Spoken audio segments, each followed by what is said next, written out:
हो गया। बच्चे आज विज्ञान की जो क्लास है आपका, विज्ञान में अध्याय 14 पढ़ना है, पौधों में संवहन। अध्याय 14 में बच्चे आपका पढ़ना है पौधों में संवहन। तो संवहन तो सभी जगह होता है, आज हम पढ़ेंगे पौधों में संवहन।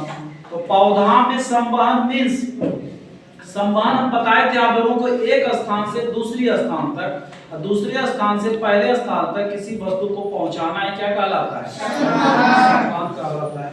तो इसमें देखो पहला वाला टॉपिक क्या है कि इसमें एक प्रयोग किया गया है। पहला ये एक प्रयोग कर रहा है कि संवहन को देखेंगे, हम जांचेंगे संवहन होता कैसे है। तो पहला प्रयोग इसमें यह है कि दो पौधे को उखाड़ा जाता है जिसमें कि दोनों में क्या हो? जड़ हो। दो पौधे उखाड़ेंगे, दोनों में जड़ होना चाहिए। अब गलती से क्या हुआ कि एक का जड़ टूट गया, एक पौधा में जड़ है, दूसरा पौधा में जड़ नहीं है। तो पहला वाला जो इसमें क्रियाकलाप दिया है, जिसमें जड़ है और जिसमें जड़ नहीं है, दोनों को क्या करेंगे? एक गिलास में एक को डालेंगे, दूसरे गिलास में फिर दूसरे को डालेंगे। अब पानी दोनों में डाल देंगे अलग अलग गिलास में। अब देखना क्या है, 1 घंटे के बाद जिसमें जड़ है उस पौधे में क्या परिवर्तन होता है, जिसमें जड़ नहीं है उसमें क्या परिवर्तन होता है। तो परिवर्तन यह हो रहा है कि जिसमें जड़ है तुम 1 घंटे के बाद भी देखेगा तो वो पौधा क्या होगा? हरा भरा।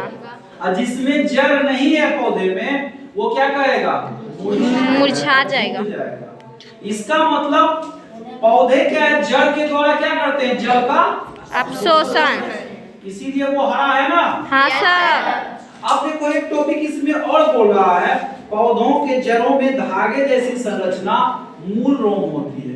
पौधा, कोई भी पौधा, उसका जड़ देखेगा तो धागा के जैसा पतला पतला दिखने लगेगा। जिसका जड़ मोटा भी होता है ना, उसमें भी पतला पतला, ये बड़े बड़े जो पेड़ पौधे हैं, इसके जड़ में भी जब तुम निकालोगे तो इसके जड़ में भी पतला पतला रोम, तो धागे की जैसी संरचना दिखेगा। उसे हम क्या कहेंगे? मूल रोम। अब मूल रोम ही क्या करता है? हमारी मिट्टी से जल और खनिज तत्व का क्या करती है? अवशोषण करती है।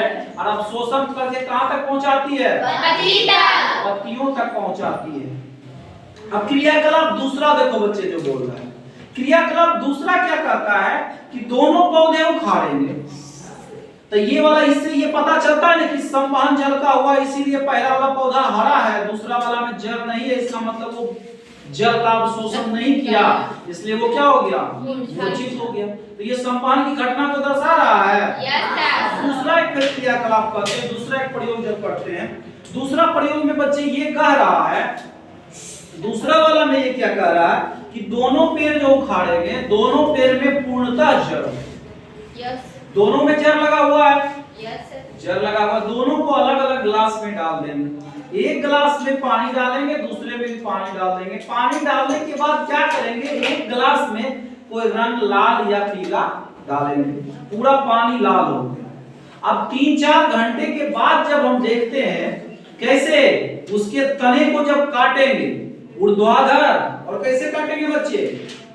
ऊर्ध्वाधर और अनुप्रस्थ काटेंगे। अनुप्रस्थ और ऊर्ध्वाधर जब काटेंगे तो उसके तने पे बूंद बूंद की जैसी संरचना, लाल वाले रंग जो डाले थे हम पानी में, लाल लाल दिखने लगा है। और जिसका पानी में कोई रंग नहीं डाले हैं उसके तने में कोई भी तरह की संरचना नहीं दिखाई पड़ रही है। तो यहाँ से हमको क्या पता चल रहा है कि जड़ के द्वारा जल का क्या हो रहा है? संवहन हो रहा है। और वो पत्ती तक जाता है, जो मुझे तना में लाल लाल रंग की जो बूंद दिखा रही है, ये संवहन की घटना को दर्शाती है। काटेंगे तने को कैसे बच्चे?